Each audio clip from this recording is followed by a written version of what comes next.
ये बताइए, जो मैंने अभी चर्चा की कि इस वक्त पार्टी के भीतर दो फाड़ सी दिखाई दे रही है, अलग अलग मन, अलग अलग बातें, अलग अलग विचार। आपको लग रहा है ये स्थिति है? नहीं, ऐसा कुछ नहीं है। मेरा मानना यह है कि मीडिया का अपना परसेप्शन है। अभी आप कह रहे थे कि केशव जी ने दो बातें कही। एक, उन्होंने कहा संगठन सरकार से बड़ा होता है, तो सब लोग जानते हैं। दीनदयाल जी ने भी कहा, वही बात उन्होंने रिपीट करी। भाई, उत्तर प्रदेश में 2017 से पहले सरकार नहीं थी, संगठन ही काम कर रहा था और संगठन की बदौलत ही सरकार बनी। दूसरा, आप ये कह रहे थे कि उन्होंने कहा कि जो आपके मन में है, जो आपका दर्द है, वो मेरा दर्द है। स्वाभाविक सी बात है। उत्तर प्रदेश में भारतीय जनता पार्टी की 2014 में 73 सीटें थीं, 2019 में 62 सीटें थीं। इस बार कुछ कम हुई तो कुछ नहीं, बहुत कम। हाँ, जो कम हुई तो सीटें कम होने का दर्द केशव जी के मन में भी है, कार्यकर्ताओं के मन में भी है। तो बड़ा स्पष्ट है कि उन्होंने कहा, भाई सीटें कम हुई हैं, आपके भी मन में दर्द है, मेरे मन में भी दर्द है। तो अब इसको कैसे कौन परिभाषित करता है, मैंने तो यही परिभाषा समझी। बाकी मीडिया की क्या परिभाषा समझता है, मैं नहीं कह सकता। नहीं, जब कार्यकर्ताओं की बात होगी तो फिर मुख्यमंत्री योगी आदित्यनाथ ने भी एक बात कही और उन्होंने कार्यकर्ताओं को ये एक तरीके से पार्टी पदाधिकारी और कार्यकर्ताओं की जो मीटिंग थी कार्य समिति, उसमें कहा कि अति आत्मविश्वास से हम हारे और जो फेक नैरेटिव बनाया गया, चलाया गया, तो कार्यकर्ता तो गुड इवनिंग, गुड मॉर्निंग करते हैं स्मार्टफोन पे, लेकिन उस फेक नैरेटिव का तो किसी ने जवाब नहीं दिया। तो सवाल तो कार्यकर्ताओं पर भी आएगा ना। देखिए, एक बात निश्चित है कि 14, 17, 19, 22 चार चुनाव हम लोग लगातार जनता के समर्थन से बड़े अंतर से जीते और लगातार जीतने में इसमें कोई शंका नहीं, कभी कभी ओवर कॉन्फिडेंस आ जाता है। निश्चित तौर पर जब एक फेक नैरेटिव विपक्षी पार्टियों के द्वारा चलाया जा रहा था, संविधान बदल देंगे, ओबीसी के विरोध में कुछ बात हो रही थी, तो मुख्यमंत्री जी का बयान इस रूप में लेना चाहिए कि शायद हमको और एग्रेसिव होकर उसका काउंटर करना चाहिए था।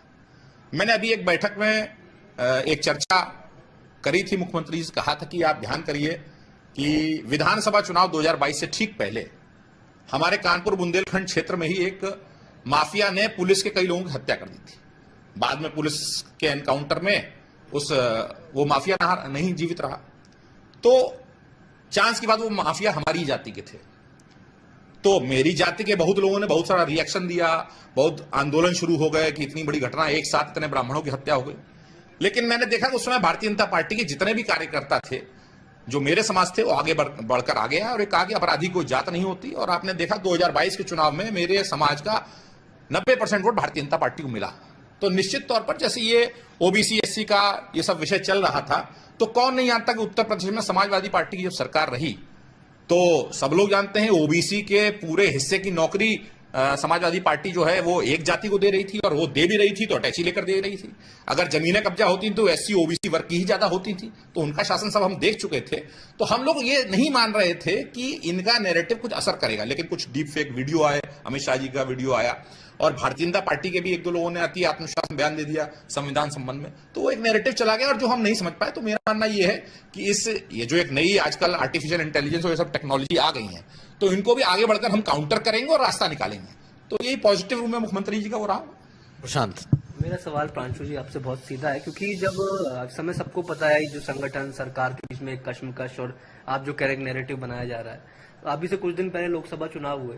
लोकसभा चुनाव में पूरे उत्तर प्रदेश में, आप तो पूरे भ्रमण करते रहते हैं, तो पूरे उत्तर प्रदेश में हर जगह पोस्टर लगे थे मोदी की गारंटी के। ये गारंटी मध्य प्रदेश में कामयाब हो जाती है, ये गारंटी छत्तीसगढ़ में कामयाब हो जाती है, दिल्ली में तो क्लीन स्वीप कर जाती है, उत्तर प्रदेश में गारंटी कामयाब नहीं होती है। यहाँ पे डबल इंजन की सरकार है, सीएम यहाँ पे योगी आदित्यनाथ हैं जो बुलडोजर बाबा और तमाम उनका एक अलग नैरेटिव चलता है बुलडोजर इमेज को लेकर।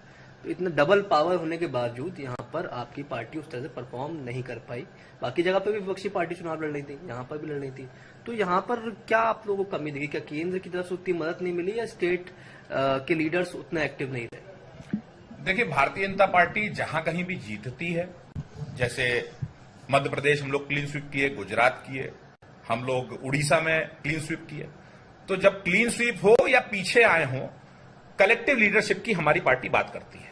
तो जिन राज्यों में आगे गए होंगे वहां पर भी स्टेट और दिल्ली मिलकर ही जीता होगा, और अगर कहीं पीछे भी आए होंगे तो स्टेट और दिल्ली सामूहिक निर्णय करता है। कभी अच्छे भी हो सकते हैं, कभी पीछे भी जा सकते हैं। तो किसी एक को जिम्मेदार इसमें नहीं ठहराया जा सकता, क्योंकि कलेक्टिव लीडरशिप की बात है। जहां तक उत्तर प्रदेश की जो वर्किंग स्टाइल है, पूरे देश में योगी आदित्यनाथ जी की गुड गवर्नेंस की चर्चा है, और उसी कारण आज पूरे देश में योगी जी को तरह तरह की सभाओं में उनके बुलडोजर मॉडल की उसी चर्चा होती है। और योगी जी ने भी प्रशासन को ताकत दी है, और उसका नतीजा है अपराधियों को, उनकी गुंडई को, माफियागिरी को, जो समाजवादी पार्टी सरकार में हावी थे, उनको दबाने काम, उनको ठीक करने काम उत्तर प्रदेश की सरकार ने किया है। अब उसी में से इसकी कोई गारंटी नहीं हो सकता है, दो चार अधिकारी ऐसे होते हों कि जो उनको पावर दी गई उसका दुरुपयोग भी कर लेते हों, लेकिन योगी जी की पारदर्शिता पर, उनकी क्लीन इमेज पर कोई प्रश्न चिन्ह का सवाल नहीं। लेकिन हाँ, एक सेकंड, लेकिन वही इसके बाद प्रशांत का भी सवाल लेंगे। लेकिन आप देखें कि हर दिन कोई ना कोई नया विधायक, कोई एमएलसी, कोई जनप्रतिनिधि निकल करके आ करके कह रहा है कि भाई अधिकारियों ने हम लोगों की ऐसी की तैसी कर दी, अधिकारी हमारी सुनते नहीं, और जो चीजें अभी तक दबी हुई थी अब तो निकल करके आ रही हैं। अब तो और एक तरीके से ये मुख्यमंत्री योगी आदित्यनाथ के खिलाफ ही कहीं ना कहीं लोग कह रहे हैं, जो बात जो भी निकल करके आपकी पार्टी से बोल रहे हैं उसको तो उसी से जोड़ जोड़ के देखा जा रहा है। मेरा मानना यह है कि चाहे अधिकारी हों, चाहे विधायक हों, संगठन हो, अधिकारियों पर जवाबदेही का काम जो है वो एक तरह से जनप्रतिनिधियों का भी होता है। और नड्डा जी ने एक बड़ा अच्छी बात प्रदेश कार्यसमिति में कही थी, उन्होंने कहा कि सबको आत्मचिंतन की आवश्यकता है।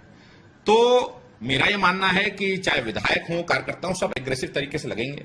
यदि कोई अधिकारी इस प्रकार का है जो ऐसा काम गलत कर रहा है, ठीक तरीके से नहीं कर रहा, उसको ठीक करने का भी हम काम करेंगे। आपको सवाल यह है कि आपको क्या शीर्ष के दो नेताओं के बीच में कोई मतभेद नहीं दिख रहा?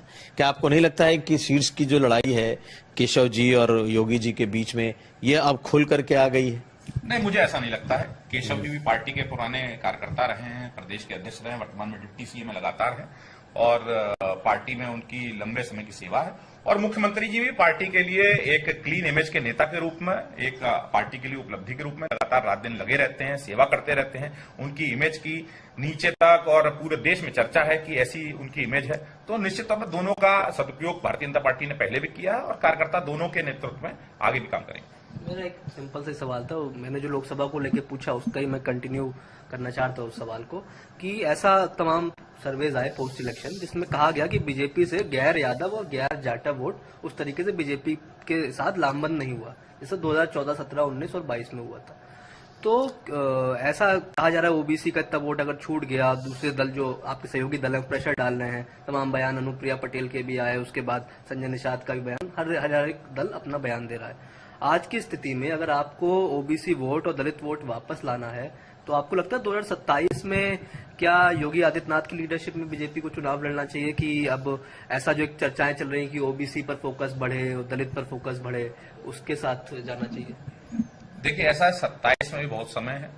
योगी जी वर्तमान में उत्तर प्रदेश के लोकप्रिय मुख्यमंत्री हैं, पूरे देश में उनके कार्यों की चर्चा होती है, और किसका वोट बढ़ा किसका घटा, मेरा मानना यह है कि जैसे अनुप्रिया जी की भी चिट्ठी की बात आई है, कुछ भी आई, पता नहीं किस कारण से वो सार्वजनिक हो गई, वरना तो मुख्यमंत्री जी के पास सीधे उनकी चिट्ठी आई थी, और केशव जी की भी सार्वजनिक हो गई कल।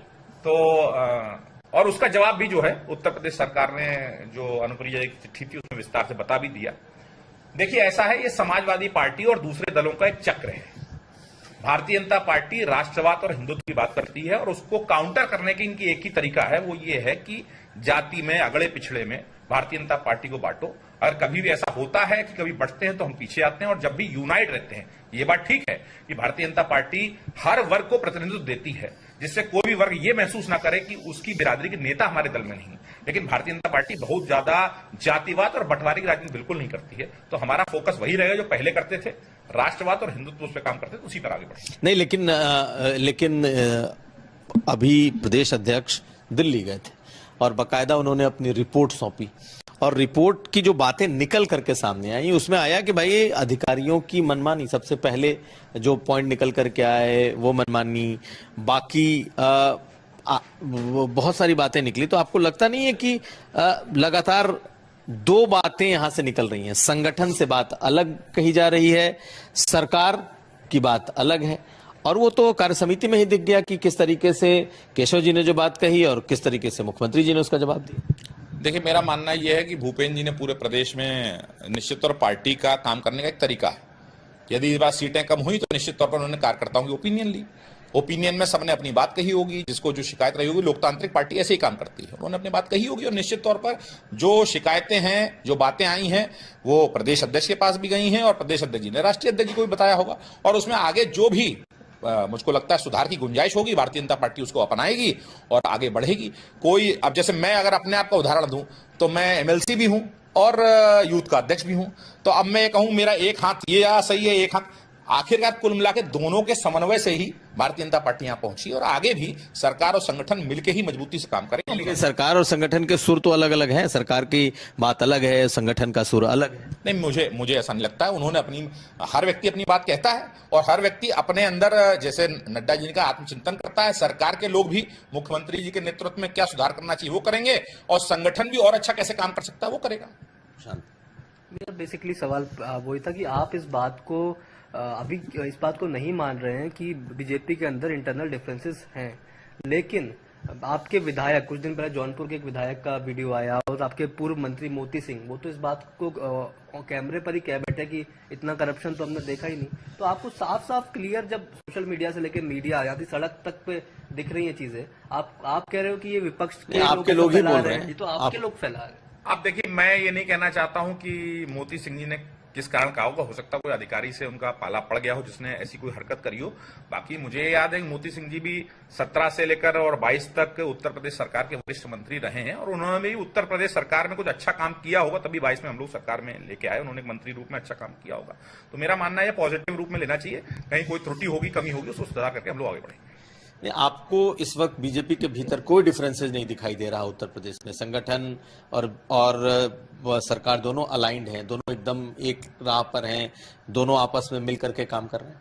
देखिए, भारतीय जनता पार्टी अब दुनिया की सबसे बड़ी पार्टी है। इतनी बड़ी पार्टी होगी तो लोगों के डिफरेंस ऑफ ओपिनियन हो सकते हैं कि भाई मेरी ओपिनियन ए है और इनकी ओपिनियन बी है, लेकिन ऐसा कुछ नहीं है कि जो भारतीय जनता पार्टी वर्किंग में आगे बढ़ने में कोई बाधक, ऐसा नहीं। पॉजिटिव रूप में भारतीय जनता पार्टी काम करती है, सबको अपनी बात कहने का अधिकार है, सब नेतृत्व को अपनी बात कहते हैं और नेतृत्व जो है सबकी बात से निचोड़ निकाल कर आगे मार्गदर्शन करता है किस रास्ते पर हमको चलना चाहिए। चिट्ठियां लीक हो रही हैं, चिट्ठी निकल करके आ रही है। पहले अनुप्रिया पटेल ने लिखा मुख्यमंत्री को चिट्ठी, और जो केशव जी ने चुनाव के पहले लिखी थी, चुनाव के बाद लिखी थी, और खास करके आरक्षण और उसमें भी संविदा में जो आरक्षण की बात थी उसे लेकर के चिट्ठी आई। तो ये सब एक संयोग है, कोई प्रयोग नहीं है। नहीं, चिट्ठी लिखने का अधिकार सबको है, अपनी बात सब कहते हैं, लेकिन चिट्ठी जो एक मंत्री की मुख्यमंत्री के पास आ रही है उसका लीक होना थोड़ा दुर्भाग्यपूर्ण जरूर मैं मानता हूं। अब जैसे माननीय मुख्यमंत्री जी हैं, भारतीय जनता पार्टी जो है वो लोकतांत्रिक तरीके से चलती है, तो उत्तर प्रदेश में किसको विधानसभा का टिकट मिलेगा, किसको लोकसभा का टिकट मिलेगा, कौन मंत्री बनेगा, ये सब कुछ मुख्यमंत्री अकेले थोड़ी ना तय करते हैं। मुख्यमंत्री जी भी अपनी ओपिनियन देते हैं और उनकी ओपिनियन, पार्टी के प्रदेश अध्यक्ष जी की ओपिनियन, राष्ट्रीय नेतृत्व की ओपिनियन, सबकी ओपिनियन मिलकर एक सामूहिक चर्चा होती होगी, उससे एक निकट के निर्णय निकल के आता होगा। तो ये पार्टी एक डेमोक्रेटिक पार्टी है और सामूहिक नेतृत्व चलती है। कोई किसी पर कुछ कहे, कोई किसी पर कुछ, इसका कोई मतलब नहीं। चुनाव में पीछे आए तो हाँ, आत्मचिंतन, आत्ममंथन की आवश्यकता है और उसको उसके आधार पर आगे बढ़ने की आवश्यकता है। तमाम नेता आरोप लगाते हैं, आप तो युवा मोर्चा के अध्यक्ष हैं, आपने ऐसा महसूस किया अधिकारी सुनवाई है अधिकारियों के आप लोग की नहीं? नहीं, मुझे आज तक ऐसा महसूस नहीं हुआ कि अधिकारी नहीं सुनते हैं और अधिकारी एक तरह से जनप्रतिनिधि के प्रति जवाबदेह है। अगर कोई अधिकारी बात सुनने में, जनता की बात सुनने में लापरवाही किया होगा तो उसको ठीक करना भी, कम से कम मैं स्वयं के बारे में जानता हूं और तमाम सारे नेताओं को भी जानता हूं, जो अधिकारी अगर कुछ गलत कर रहे होते हैं तो उनके वर्किंग को ठीक करने का उनके पास पूरा अधिकार होता है। आप ठीक कर लेते होंगे, लेकिन बहुत से नेता तो वीडियो बना के बाइट भी भेज दे रहे हैं कि सुनवाई नहीं हो रही है, खुद से भेज देते हैं। आपकी पार्टी इस बारे में मेरा कोई टिप्पणी, कौन ऐसा कह रहा है, लेकिन मैं इतना जानता हूं कि अधिकारी, जो मैंने कहा, आप भी जानते हैं लोकतांत्रिक व्यवस्था कैसी है कि अगर उत्तर प्रदेश सरकार है तो उसका प्रमुख सचिव भी एक विधायक के लिए जवाबदेह है और जवाब देना होता है। तो मैं ये नहीं मानता हूं कैसा कुछ। ये जो मेरे भाई कह रहे थे, सारे दल, जितने भी दल हैं उसमें जो उनके संगठन के लोग होते हैं वो विधायक और एमएलसी होते हैं, उसमें कोई नई बात नहीं। भारतीय जनता पार्टी में चाहे प्रदेश अध्यक्ष हो वो भी एमएलसी हैं, तमाम सारे लोग। अब आप कहेंगे कोई एमएलसी है साथ में मंत्री, ऐसा नहीं होता है। नरेश उत्तम जी थे। हाँ, ये पता नहीं कैसा उन्होंने डेफिनेशन लिया, लेकिन हाँ, दूसरी बात ये है कि जैसे क्या नाम, आप लोग कह रहे थे कि क्या स्थिति होगी, क्या नहीं होगा। देखिए, दो प्रकार के छात्र होते हैं। एक छात्र होता है कि अगर उसके नंबर कुछ कम आ जाते हैं तो वो कहता है कि पड़ोसी ने नकल नहीं करने दी, मेरा पेपर टफ आ गया, मेरी किस्मत फूट गई। दूसरा छात्र वो होता है, वो कहता है कि रिजल्ट अगर पीछे आया है तो क्या हमको क्रॉस कनेक्शन करना चाहिए, क्या ठीक करना चाहिए, और अगली बार फिर तैयारी करता है और जुटता है। भारतीय जनता पार्टी का नेतृत्व तो चुनाव में अगर थोड़ा पीछे होता है तो ईवीएम को दोष नहीं देता है, अपनी कमियों को सुधारता है, ठीक करता है और अगले चुनाव में फिर जुटने की तैयारी करता है और निकल के आता है। हम 2 से शुरू हुए और 300 तक पहुंचे। इस आने वाले चाहे उपचुनाव हो चाहे 27 का चुनाव हो, भारतीय जनता पार्टी और ताकतवर होकर निकल के आएगी और रिजल्ट देगी। चलिए।